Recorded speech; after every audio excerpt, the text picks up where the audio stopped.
Greitas video, kaip pasidaryti prašymą sodrai dėl PSD. Tai jungiamės su SEVu, jis paspaudė Smart ID, susirašai visus savo duomenis, firminį. Ir dėl ko aš norėjau greit padaryti, nes mačiau daug žmonių dar nesusitvarkė ar nori tvarkytis ir nežino, kaip rašyti prašymus, tai čia būtų labai idealu, jeigu turit Smart ID ar šitą digital prisijungimą, tai prisijunkit tiesiai prie sodros puslapio ir labai lengva padaryti.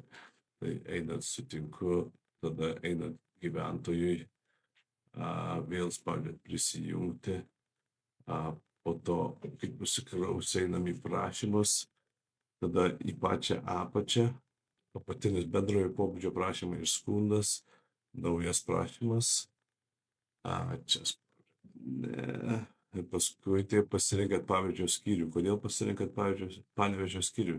Nes Panevėžio skyrius tvarko visus PSD dokumentus ir prašymo pavadinimas, tai dėl PSD perskaičiavimo ir paskui prašymo tekstas, tai labai paprastas, parašykit, kad aš norėčiau, kad perstatumėt mano PSD ir pridedu dokumentus. Dokumentus gali, kokius turi, tokius ir pridėkit, aš visų šalių bus skirtingi, bet kažką, ką mokesčių turi, sudėkit viską ir išsiųskit. Jie vis tiek turės duoti atsakymą, jeigu mokesčiai dar trūks kažkokio periodo ar dar jie per 20 dienų jums turi atsakyti.